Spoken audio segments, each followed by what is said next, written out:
Hello and welcome to Me and My Golf. We're your coaches Andy and Pierce, and it's time for this week's My Swing Analysis, where we analyse one of your golf swings. Pierce, what are we talking about today? Today, Andy, we're going to be talking about how to compress your irons, just like this, hopefully.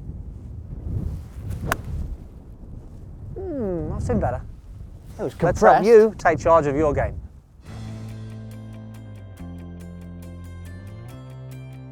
So if you want to have the chance to win a swing analysis and a 12-month membership to meandmygolf.com and 18 birdies, here's what you need to do. For your chance to win a swing analysis, simply click on the link in the description below where you can enter your details for a chance to win. So congratulations to Liam Moore, this week's winner from Manchester here in the UK. Now Liam is a 16 handicap, Pierce. Very good looking golf swing, very powerful, which we'll go through in a moment. But let's talk about his shots. Now he generally plays a fade, but the things that he's struggling with some fat shots with his irons, so hitting the ground first. And he tends to slice the driver a little bit, but he's also hitting the golf ball very high and feels he's losing a little bit of distance. He's very knowledgeable about his golf swing, he understands it, which is important. But when we look at his golf swing, we're going to really identify exactly why we're getting these shots going to the right and why we are getting the heavy shots and the high shots. Really, it's all down to what he's doing with the golf club in terms of creating a loft, Pierce, as well. So high, heavy and right. High, heavy and right. So what we're going to do today, really, Liam, is give you some really useful things, very simple things that are going to change that really quickly. So let's take a look at the analysis here from down the line. And what we're going to see, first of all, fantastic setup. Really powerful golf swing. If we just play this now from here, and we're going to see body moves very well. But if we slow this down now, what we're going to notice during the backswing, first move away is very, very nice, good rotation of everything.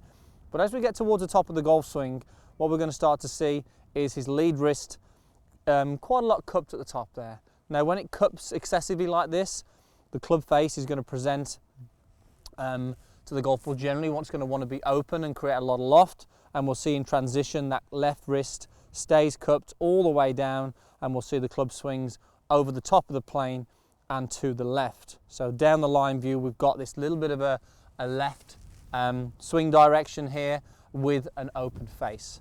So when we look at the front on view, what we're going to notice is here we're going to still see that again, lower body looks good here, good backswing, good turn of the torso here, but we can see the toe hanging down a little bit at the top, and we can still see that lead wrist cupped. Now if we get down now to when his hands reach his right thigh, what we're going to notice is at this point we'll see the club is very much released down towards the ground. He's dumping that energy early in an effort to actually square the face. Now this is where the poor contacts will come from, where you get the ground first but also create a lot of loft and hit the golf ball high. So key thing is here really for yourself, Liam, if we change the club face, then we can start to change what you do at impact and also change the downswing there and create a little bit more lean, really, Pierce. So let's just talk about that and just sort of quickly go over that, Pierce, and then we'll give him some great drills on this. So just a quick overcap of that again. So when we get to the top of the backswing, here's the cup that you mentioned there, Andy. Club face, the toe end is going to want to hang down a little bit more. As I then swing down into my transition, it almost, Liam, creates a little bit more cup as he comes down. So actually cups his wrist a little bit more. You can see the club face is going to be in an open position now. So if I have a really good position with lag here, you're going to find the ball would go miles out to the right. So we have to release that club down to square the club face up, because your brain knows you've got to square the club face up. What we prefer to see is that when we get to the top, even if you've got a slight cup in your wrist, like an Ernie Els for instance, the downswing starts like this. So the wrist actually flattens as you start the downswing. That's going to strengthen the club face, which then allows you to turn through and lean the shaft forward, which is all the stuff that you want. So from a great golf swing, I think we can change this quite quickly. And there's a great drill that we're going to start with, Pierce, that he doesn't even need the golf club with. So what's this one called? Okay, so I actually got a name for this one, but it's a very good drill with the cack-handed grip maybe. This is, we've seen David Ledbetter do this, we've seen lots of golf coaches do this. I've been doing this for nearly 20 years. So lead hand, wrist flat, fit in the trail hand in front with a lot of bend in it. So we have this sort of shape here. So if we imagine now as we are swinging down, I'm really feeling I'm pushing the hands against each other, resisting, but I'm maintaining those angles. If anything in my glove hand, my lead hand, I want to feel that I'm actually bowing the wrist a little bit as I'm coming down. So I'm really pulling down hard, low body's starting the downswing, but I'm really pulling down with some resistance in the arms there And if you as just I hold come it down there, to Pierce, impact. come back to there for me. This is what I like about that there now.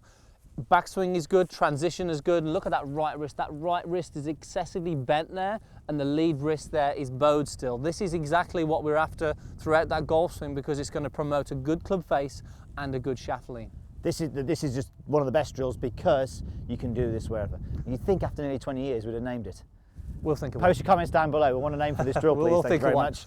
So look, that's a great drill that you can do for that. And then you can sort of get the feeling with the golf club in the hands, and something you can do maybe even using the mirror or even just recording your golf swing on video, Pierce. Just talk us through what you Yeah, want to see. so we know that when Liam, we saw from the video there, as his hands met sort of the middle of his thigh, the club shaft, as you said, was dumped down. That was obviously the effort to try and square the club face up because it's open. What we want to be doing is having the shaft at least there. So if we can have the shaft parallel to the ground as your lead hand meets the middle of your trail thigh, a few words there to a few body parts there, but from this position here, that's where we want to be, okay? As soon as it's down there, we're in trouble, that's where we want to be. And look at the difference. Look at my wrist there. It's flat. As soon as I do that, I cup the wrist. So flat wrist, and then I'm able to turn through. But just simply swinging back and rehearsing this position is a really good drill to do, and especially after the no-name drill that we had before. Okay, so two great drills that he can work on there. Simple, really simple. Let's hit a shot then, Pierce, and just put that into practice. So this is something that I don't actually need to do myself, but I used to do it, Liam. So, and this is one of the drills that actually I used to do some 5 years ago, 10 years ago. Maybe 10. Maybe 10, all right. And what you'll notice with this, because then you're creating a stronger face, because you're leaning the shaft forward, you're going to create a lower dynamic loft. You're going to take the curve to the right that you've been getting off the shot, and that's really going to correct those shots. And especially with the driver, you said you're slicing that driver as well. Massively important by getting that wrist. It does everything, position. doesn't it? It does everything. It squares the face up, it gets the low point a little bit later, gets the dynamic loft lower. So Exactly. So wrist angles there for you, Liam, are really going to make a big difference to that. So hope that helps. Make sure you post any comments and questions down below, and we look forward to seeing you next time. And also make sure you check out this week's Me and My Golf Weekly, just gone live, and it's all about how to play the plugged lie in the bunker. So if you want to see that video and have myself and Pierce as your very own personal online golf coaches, then make sure you head over to meandmygolf.com and sign up for free today, and we'll see you over there.